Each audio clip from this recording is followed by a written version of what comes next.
NIM PO13902501118. Saya berasal dari tingkat 1D. Di video kali ini saya akan menjelaskan mengenai mata kuliah Fisika Farmasi. Nah, materi-materi yang akan saya jelaskan yaitu mencangkup materi tegangan permukaan, mikromiretik, dan suspensi. Selamat menyaksikan. Jadi, sebelum kita masuk ke penjelasan ke masing-masing materi, kita harus memahami tujuannya. Nah, tujuan yang pertama yaitu kita dapat menjelaskan konsep dasar tegangan permukaan, mikromiretik, dan suspensi dalam dunia farmasi. Lalu, yang kedua, memahami prinsip kerja dan faktor yang mempengaruhi masing-masing materi. Yang ketiga, mengetahui klasifikasi atau rumus tegangan permukaan, mikromiretik, dan suspensi. Yang keempat yaitu menjelaskan metode serta contoh perhitungan dalam farmasi fisika. Yang kelima, dapat memahami aplikasi ketiga materi dalam pembuatan sediaan farmasi. Nah, materi yang pertama yaitu fenomena antarmuka atau tegangan permukaan. Fenomena antarmuka itu adalah merupakan peristiwa yang terjadi pada batas antara dua fase, misalnya antara cairan dan udara atau cairan dengan cairan lain yang tidak saling bercampur. Molekul cairan yang berada di permukaan, dia itu mengalami tarik ke bawah lebih besar dibandingkan ke atas, sehingga dia menimbulkan kecenderungan untuk memperkecil luas permukaan. Gaya inilah yang disebut dengan tegangan muka. Nah, tegangan muka itu adalah gaya yang bekerja tegak lurus pada satu satuan panjang permukaan cairan dan biasanya dinyatakan dalam satuan dine per sentimeter. Nah, selanjutnya yaitu surfaktan merupakan zat aktif permukaan yang dapat menurunkan tegangan muka karena molekulnya itu terkonsentrasi pada permukaan cairan. Contohnya yaitu sabun dan deterjen. Penambahan surfaktan dalam larutan itu menyebabkan gaya tarik antar molekul menurun sehingga cairan itu lebih mudah menyebar. Metode yang digunakan untuk menentukan tegangan muka itu antara lain metode kenaikan pipa kapiler, metode tetes, metode cincin, dan metode tekanan maksimum gelembung. Pada metode kenaikan pipa kapiler, cairan akan naik pada pipa kapiler. Akibatnya adanya tegangan muka sampai tercapai keseimbangan antara gaya ke atas dan gaya ke bawah. Faktor-faktor yang mempengaruhi tegangan permukaan yaitu jenis cairan, di mana semakin kuat gaya tarik antar molekul, maka semakin besar tegangan permukaannya. Yang kedua, suhu. Semakin tinggi suhu, tegangan muka semakin menurun. Yang ketiga, zat terlarut.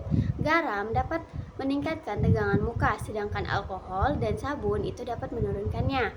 Lalu yang keempat, surfaktan. Surfaktan menurunkan tegangan muka sehingga cairan lebih mudah menyebar.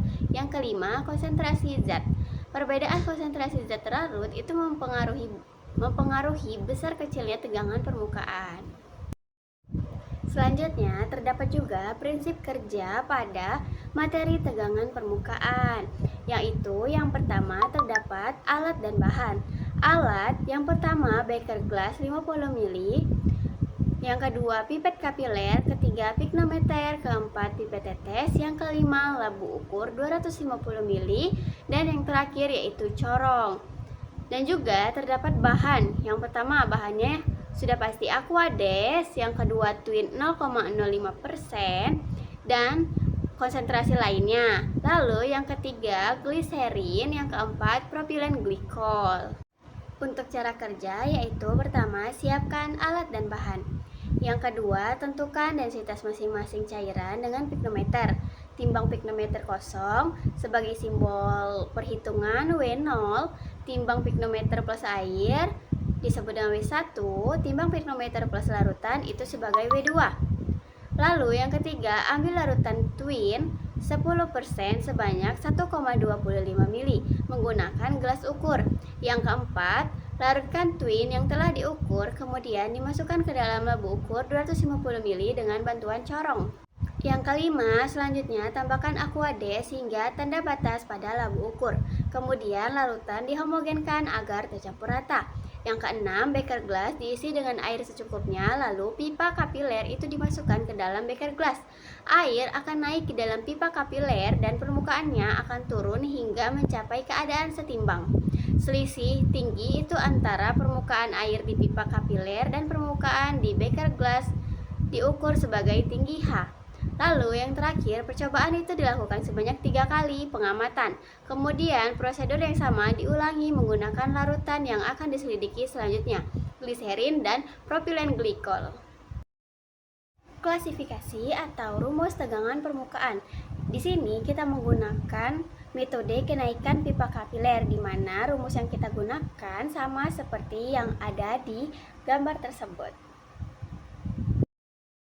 Selanjutnya yaitu contoh perhitungan, di mana di sini diketahui tinggi kenaikan cairan itu 2,5 cm atau dalam satuan meter yaitu 0,025. Jari-jari pipa kapiler itu 0,5 mm atau dalam satuan meter itu 0,0005. Massa jenis air itu 1000 kg per meter kubik, pada gravitasi yaitu 9,8. Nah, yang ditanya tegangan permukaan air. Maka jawaban atau penyelesaiannya kita menggunakan rumus kenaikan pipa kapiler sesuai dengan rumus yang telah ada di penjelasan sebelumnya. Di sini kita substitusikan, kita masukkan seluruh data yang sudah diketahui lalu dibagi 2. Lalu kita kalikan semuanya. Setelah dikalikan hasilnya kita bagi 2, dapatlah hasilnya 0,0612 N per M atau 61,25 mN per M. Nilai tersebut mendekati nilai teoritis tegangan permukaan air yaitu sekitar 72 Nm per M. Perbedaan itu terdapat pada kesalahan pengukuran tinggi kapiler, jari-jari pipa, atau suhu saat pengamatan. Selanjutnya, aplikasi dalam dunia farmasi. Aplikasi tegangan permukaan dalam dunia farmasi yaitu mencangkup pembuatan emulsi, di mana dia membantu pencampuran minyak dan air agar lebih stabil dengan bantuan surfaktan. Lalu yang kedua, pembuatan suspensi, membantu pembasahan partikel obat agar terdispersi dengan merata. Yang ketiga, obat tetes mata, membantu penyebaran obat pada permukaan mata agar lebih nyaman digunakan.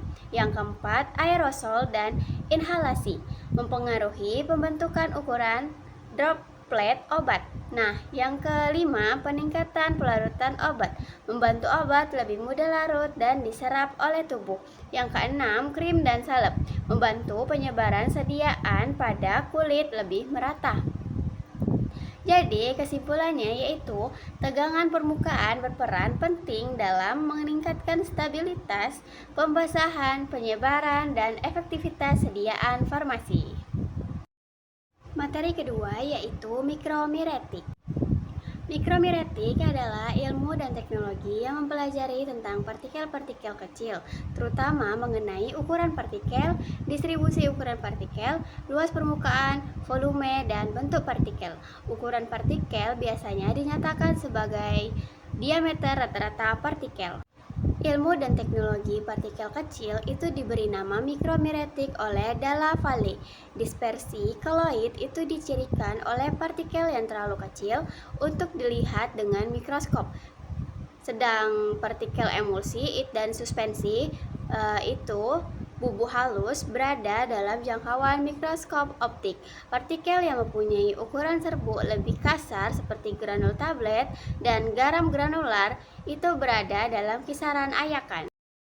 Setiap kumpulan partikel itu biasanya disebut dengan polidispersi, karena perlu untuk mengetahui tidak hanya ukuran dari suatu partikel tertentu, tetapi juga beberapa banyak partikel-partikel dengan ukuran yang sama ada dalam sampel.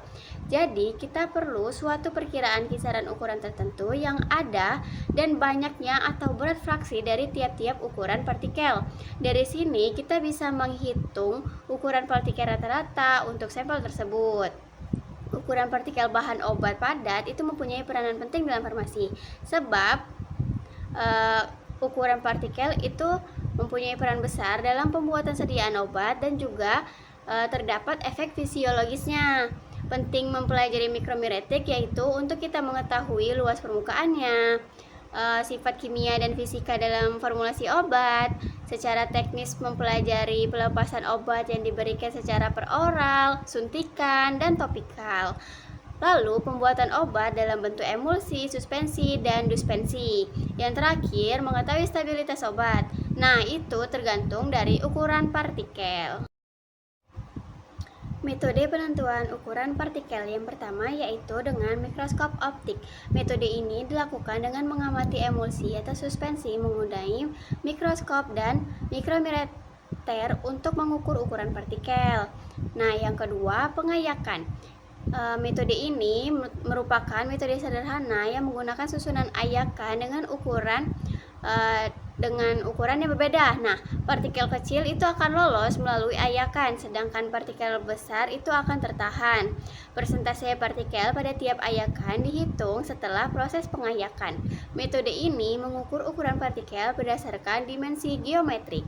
Yang terakhir yaitu dengan metode sedimentasi. Metode ini berdasarkan hukum Stokes, yaitu mengukur ukuran partikel dari kecepatan pengendapannya dalam suatu medium. Metode yang digunakan antara lain metode pipet, hidrometer, dan balance. Nah, berikut adalah rumus Stokes yang digunakan pada metode sedimentasi. Ini adalah rumus hukum Stokes dengan keterangan-keterangannya.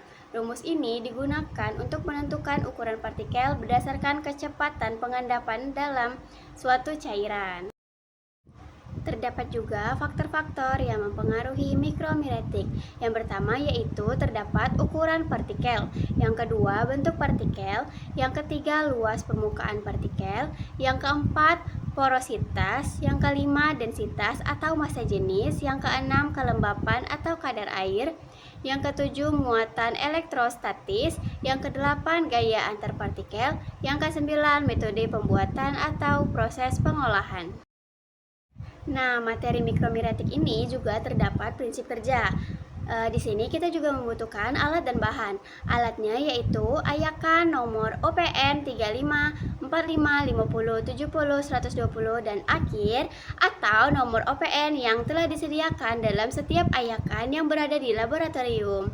Lalu yang kedua yaitu kertas perkamen, kertas double folio, neraca analitik, timbangan, dan sendok pengaduk.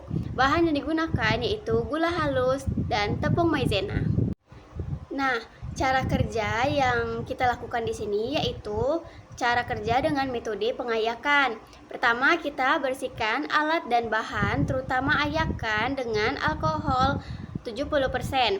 Lalu disusun ayakan dari nomor OPN terkecil sampai nomor OPN yang terbesar. Ditimbang gula halus atau tepung maizena masing-masing, apapun itu bahan yang kita gunakan, itu kita timbang sebanyak 100 gram. Lalu kita tuang sampel ke ayakan pertama satu persatu. Nah, setelah itu digoyang-goyangkan selama 2 menit.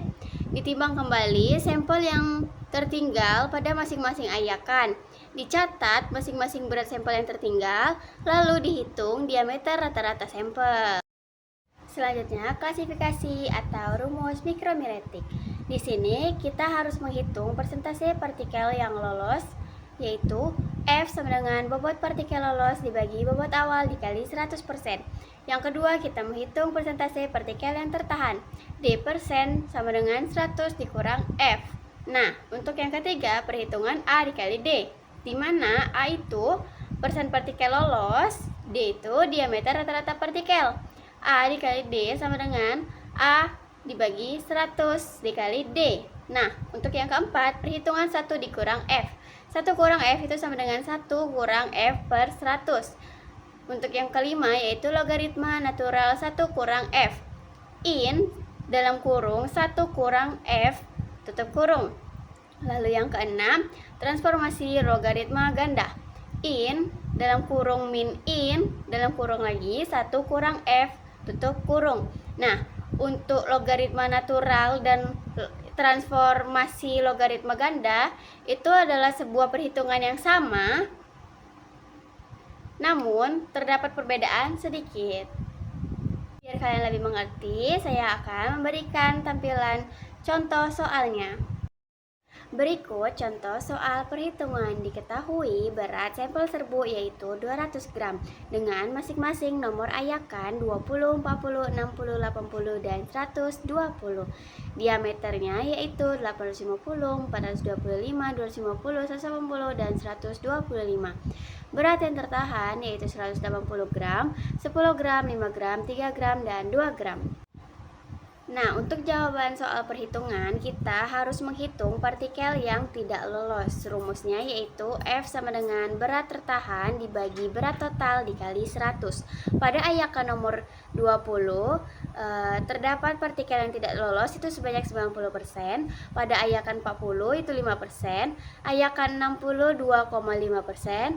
Ayakan 80 1,5%. Dan ayakan 120 yaitu sebanyak 1%. Lalu yang kedua, kita menghitung D% atau partikel yang tertahan. Nah, pada ayakan 20 itu partikel yang tertahannya sebanyak 10%, ayakan 45%, ayakan 62,5%, ayakan 81%, dan ayakan 120 sebanyak 0%. Selanjutnya yaitu menghitung A kali D dengan rumus A kali D sama dengan persen tertahan dibagi 100 dikali D. Pada ayakan 20, terdapat hasil perhitungan yaitu sejumlah 765, ayakan 40 21,25, ayakan 60 6,25, ayakan 80 2,7, dan ayakan 120 1,25. Lalu selanjutnya yaitu menghitung 1 kurang F dengan rumus 1 kurang F sama dengan 1 dikurang D% dibagi 100. Terdapat hasil perhitungan pada ayakan 20 itu 0,90, ayakan 40 0,95, ayakan 60 0,975, ayakan 80 0,99. Lalu yang kelima, menghitung in dalam kurung 1 kurang F. Buat positif sesuai permintaan. Pada ayakan 20 itu hasil perhitungan dengan jumlah 0,91 pada ayakan 20, pada ayakan 40 1,10, pada ayakan 60 1,33, pada ayakan 80 1,50. Lalu yang terakhir yaitu menghitung in dalam kurung min in dalam kurung lagi 1 kurang F tutup kurung dengan rumus in dalam kurung min in tutup kurung 1 kurang F tutup kurung. Nah, pada ayakan 20 terdapat hasil perhitungan yaitu 0,90, pada ayakan 40 1,10, ayakan 60 1,33, dan ayakan 80 1,50.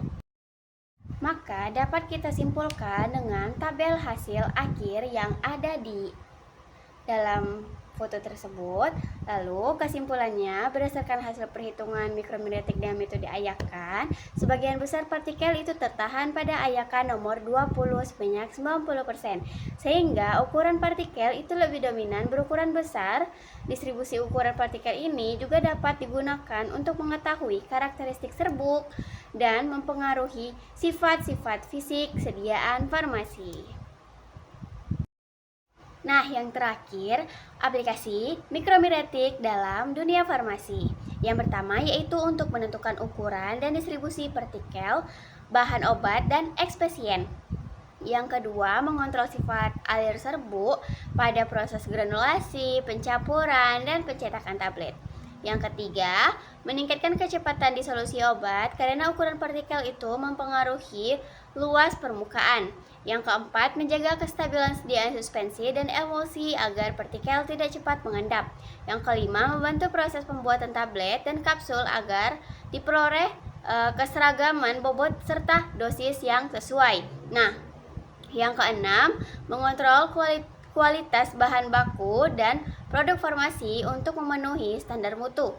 Yang terakhir, digunakan dalam formulasi sediaan seperti tablet, kapsul, serbuk, suspensi, salep, dan aerosol. Materi yang terakhir yaitu suspensi.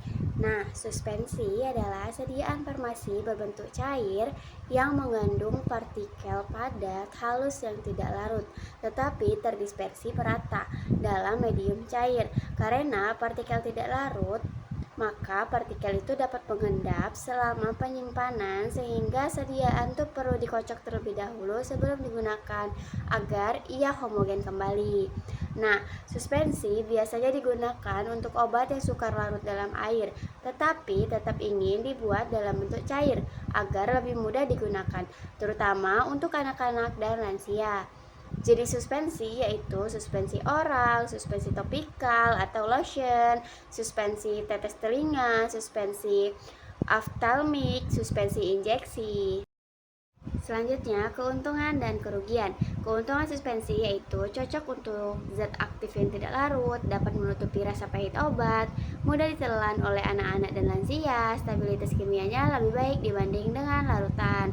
Nah, untuk kerugian suspensi yaitu mudah mengalami sedimentasi atau pengendapan, lalu dosis itu dapat menjadi tidak seragam, viskositas tinggi menyulitkan penuangan, dan berpotensi terjadi caking atau endapan keras yang sulit didispersikan kembali. Lalu terdapat syarat dan hukum Stokes. Syarat suspensi yang baik itu partikel terdispersi halus dan homogen, pengendapan berlangsung lambat, mudah terdispersi kembali setelah dikocok, tidak membentuk caking, dan stabil selama penyimpanan. Pada hukum Stokes suspensi, hukum Stokes menjelaskan bahwa kecepatan pengendapan partikel dalam suspensi dipengaruhi oleh ukuran partikel, gravitasi, perbedaan massa jenis partikel dengan medium, serta viskositas cairan. Nah, rumus pada hukum Stokes suspensi itu adalah V sama dengan D pangkat 2 rho 1 dikurang rho 2 dikali G sama dengan 18 viskositas medium. Nah, kalian bisa memahami masing-masing simbol pada rumus tersebut dengan keterangannya. Cara memperlambat pengendapan yaitu dengan memperkecil ukuran partikel dan meningkatkan viskositas medium. Sistem flokulasi dan deflokulasi. Pengertian flokulasi itu adalah keadaan ketika partikel-partikel dalam suspensi itu bergabung membentuk agregat longgar yang disebut dengan flok. Nah, ciri-ciri sistem flokulasi yaitu partikelnya bergabung membentuk flok, pengendapan cepat, endapan tidak memadat, mudah didispersikan kembali, terus supernatannya itu tampak jernih. Nah, untuk pengertian deflokulasi itu adalah keadaan ketika partikel-partikel itu tetap terpisah satu sama lain dalam medium dispersi. Nah, ciri-ciri sistem deflokulasi itu adalah partikelnya terpisah sendiri-sendiri, pengendapannya lambat, endapannya padat atau caking, sulit didispersikan kembali, dan supernatannya tampak keruh. Formulasi ideal sistem flokulasi parsial itu karena dapat mencegah caking yang irreversibel. Selanjutnya yaitu suspending agent. Suspending agent itu merupakan bahan tambahan yang digunakan untuk meningkatkan viskositas medium sehingga partikel padat itu dapat tetap tersuspensi lebih lama dan tidak cepat mengendap. Fungsinya yaitu untuk meningkatkan viskositas medium, memperlambat sedimentasi, menjaga kestabilan suspensi, dan mempermudah redispersi partikel. Jenis suspending agent itu yang alami itu adalah gom dan bentonit. Kalau sintesis itu metil selulosa, CMC, polimer organik. Nah, pada proses dan metode pembuatan suspensi itu proses pembasahan partikel. Proses pembasahan partikel itu adalah proses kontak antara partikel padat dengan cairan agar partikel itu dapat terdispersi sempurna dalam medium. Nah, tahapan pembasahan itu pertama pembasahan adhesional kontak awal, lalu yang kedua pencelupan penetrasi cairan, yang ketiga pembasahan sempurna. Untuk metode pembuatan suspensi itu terdapat dua metode. Metode pertama metode dispersi. Metode dispersi itu digunakan untuk zat aktif yang tidak larut tetapi dapat dibasahi oleh medium cair. Serbuk digerus halus kemudian dicampur ke dalam medium yang mengandung suspending agent hingga homogen. Nah, untuk yang kedua, metode presipitasi. Metode ini dilakukan dengan melarutkan zat aktif dalam pelarut organik. Kemudian ditambahkan ke medium air sehingga terbentuk partikel halus yang mengendap sebagai suspensi. Evaluasi stabilitas suspensi. Yang pertama yaitu volume sedimentasi atau yang dilambangkan dengan F. Volume sedimentasi itu adalah parameter yang digunakan untuk mengetahui kestabilan suspensi berdasarkan volume endapan yang terbentuk. Terdapat rumus pada volume sedimentasi yaitu F sama dengan VU dibagi VO.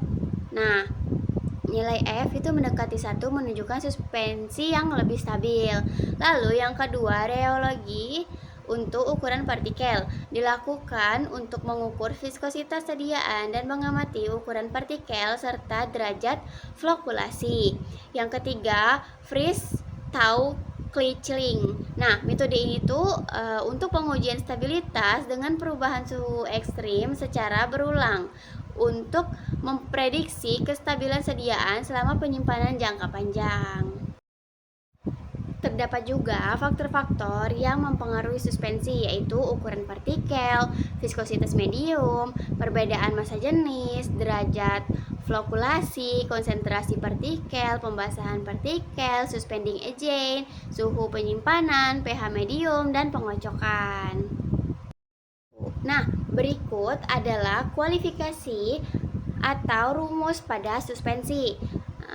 Untuk rumus pada suspensi itu ada dua, yaitu hukum Stokes dengan kecepatan pengendapan.